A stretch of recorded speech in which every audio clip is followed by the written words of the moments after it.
Goddag, piger og drenge. Vi skal have engelsk, og vi skal have nouns. Og det ved I selvfølgelig betyder navnord. Altså noget, man kan sætte en eller et foran på dansk, og a eller an eller the på engelsk. Det kunne være book, det kunne være pencil, det kunne være chair, det kunne være girl, det kunne være rigtig mange ting. Vi starter med at skrive jeres navn, og herefter så går vi lige ned på næste side og kigger på den en gang. Her står der nouns. Nouns, som er navnord, men det kalder man faktisk også substantiv på dansk. Men altså på engelsk så hedder det nouns. Og det er ord, der betegner levende væsener, steder, ting eller idéer. Og så skal vi så se på nogle eksempler på substantiver, eller det vi også kalder navnord. A house, a banana, an apple, a fish, a cat, a book. Så står der her, at man kan have navnord i flertal og ental, og det er det vi skal kigge på. Ikke på den her side, må gerne læse den igennem, vi behøver ikke, vi kan bare gå ned til næste. Fordi her skal vi finde ud af, om det skal hedde a eller an, fordi man kan nemlig skrive, det kommer helt lidt an på det ord, man skal forklare eller skrive, om det skal være a eller an. Her står der skal være a foran ord med konsonantlyd. Det vil sige, hvis et ord starter med en konsonant, det kunne være b, det kunne være d, det kunne være G, det kunne være K. Alle de der korte ord. Men de lange, altså vokalerne. I, O, A, I, U. Så skal der være A-N foran. Så hvis der er en vokal, som til at starte med, for eksempel i orangutan, jamen så skal man lige kigge på, den starter med O. O er et vowel, altså en vokal. Det vil sige, at så skal det faktisk være an. Så an orangutan. Okay? Det skal I lægge mærke til hernede, når I skriver. Skal det være A, eller skal det være an? Hvis det er an, så er det med O. Hvis det er med konsonantlyd, altså en B for eksempel, så er det med B. Sæt den her film på pause, og gå i gang. Yes, jamen så kører vi videre. Og nu skal vi finde ud af, om det er en bestemt ting, vi taler om, eller om det ikke er en bestemt ting. Det vil sige, nu har vi altså mulighed for at sætte a, an eller the ind foran navneordet. Hvis vi sætter the foran, så betyder det for eksempel cyklen. Altså det er ikke bare en cykel, det er en bestemt cykel. Eller hvis det havde været en bil, så har det ikke bare været a car, så har det været the car, altså bilen vi skal have fat på. For eksempel her, der er en masse biler, ikke også? Så there are a lot of cars, but I want not just a car, but the car. Så betyder det altså bilen, så måske den her bil, jeg har lyst til. Ikke selvom den kan sælge pænt, men hvis det er the foran, så bliver det altså til bilen, vi snakker. Det er det, vi bruger the til, og a and an bruger vi bare til at sige en bil, for eksempel. Så hvis vi lige kigger på den første her, så hjælper jeg med den, og så laver jeg resten selv. Her står der, my brother has bike. Og så skal vi altså finde ud af, om skal der være a, eller an, eller the. Og kan I se på dansk, så står der så en cykel. Så my brother has a bike. Altså, han har en cykel. Det er ikke cyklen, han har bare en cykel. Så derfor er det bare a. Og det er ikke a-an, altså an bike, fordi at bike starter med b. Den næste, der står der bike is red. Og så står der i parentes det danske ord cyklen. Altså det er ikke bare en cykel, det er cyklen. Og når det er cyklen, så skal vi sætte the ind lige her. Og sådan kører vi videre.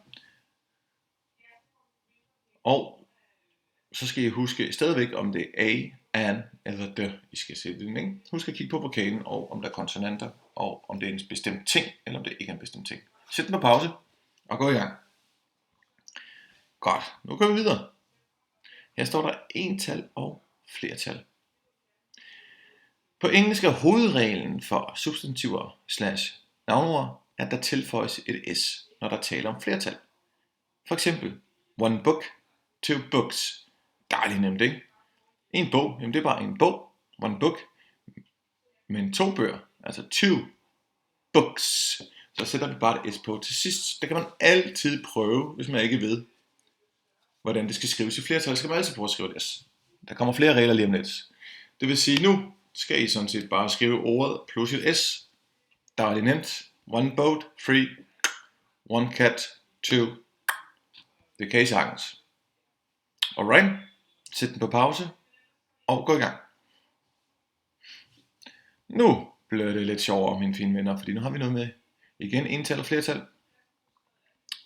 Og så står der her et substantiv / navnord i ental, der ender på SXC.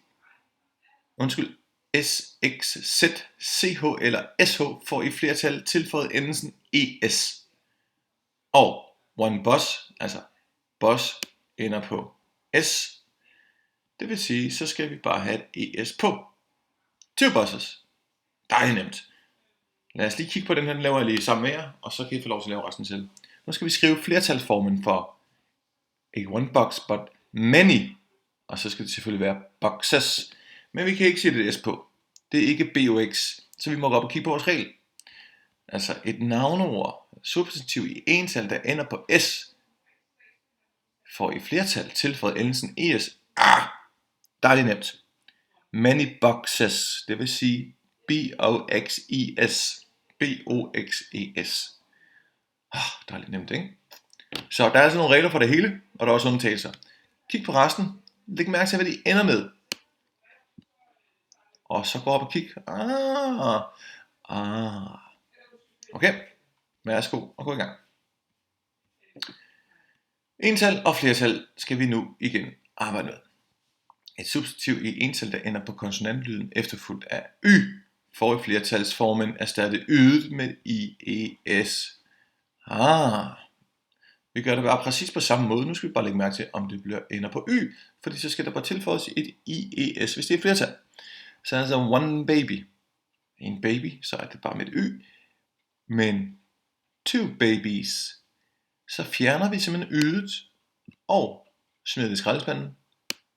Og så tilføjer vi så, har I'et med os, IES. Dejligt nemt. Så læg mærke til, der er en masse ting her, der slutter med Y. Og hvordan skriver vi det så ned? Det skal I nu gøre. Værsgo gå i gang og sæt den på pause og arbejde. Vi nærmer os enden, de her og de damer. Nu skal vi have noget, der hedder uregelmæssige substantiver / navnord. Her står der, at nogle navnord har brug for lidt mere opmærksomhed. Det er det, vi kalder for uregelmæssige. Nogle gange skal vi ændre staveformen af navnordet for at lave flertal. Herunder kan du se nogle af de mest almindelige. Fordi hvis I ser her, så for eksempel a mouse, det staves på den her måde. M-O-U-S-E. Okay, men flertallet, der skifter den altså fuldstændig vokal og ændres. Så det er ikke bare one a mouse, nu er det 2 mice. Så hvis der er altså free mice, så skal det altså staves M-I-C-E. Og det vil sige, at det er nogle ting, man skal begynde at huske her. Okay, så det er ikke så meget. Der er ikke nogen regler for det, der skal man bare huske de forskellige ting. A tooth, many teeth. One foot, 2 feet. One woman, 3 women. A man, 3 men. A child, 3 children. A goose, 2 geese. A leaf, 1, 2, 3, 4, 5 leaves. Okay. Og så skal vi også lige lægge til noget, man kalder uncountable nouns, altså utællelige navneord. Og i ental så hedder et får altså sheep. I flertal hedder det også sheep, så a sheep, many sheep. Der er lidt nemt sådan også på dansk, et får, mange får. A fish, 2, 3 fish, eller many fish. Så vi kan altså ikke sige fishes, selvom man har lyst til det. Det skal vi ikke, og sådan også på dansk. Mange fisk. 2 fisk, 3 fisk og så videre, ikke? A deer, 2 deer. A bison, 1, 2, 3, 4 bison. Okay. Og nu skal du så prøve, om du kan huske det, du har lært på de foregående sider. I skal altså tælle antallet på billederne hernede, og finde ud af antallet og flertalsformen. Det vil sige, her står der for eksempel 4 windows. Den er klaret. Her er der fugle. Hvordan skriver man det ind? Leap. Var der ikke noget med leaves, det skulle staves på en lidt sjov måde? Var der ikke noget med de der hjorte? Var der ikke noget med de der fisk? Det skal I huske. Og husk at gå tilbage, hvis I ikke kan huske det. Og så kan I få hjælp. Sæt med pause og gå i gang med arbejde. Og så går vi så i gang med næste. Her står der I can see.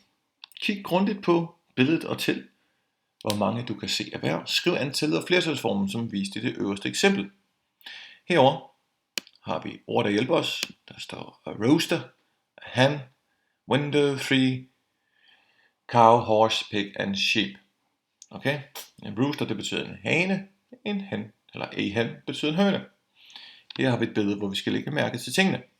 Så har han lavet et eksempel til os. I can see 3 trees. Og det er fordi man kan se 1, 2, 3. 3 trees. Okay? Nu skal I sige, I can see how many windows. Så I can see 1, og så skal I begynde at tælle. Det er bedre til mig. Og så skal vi lægge mærke til på, om det skal i flertal, hvordan det ender i flertal.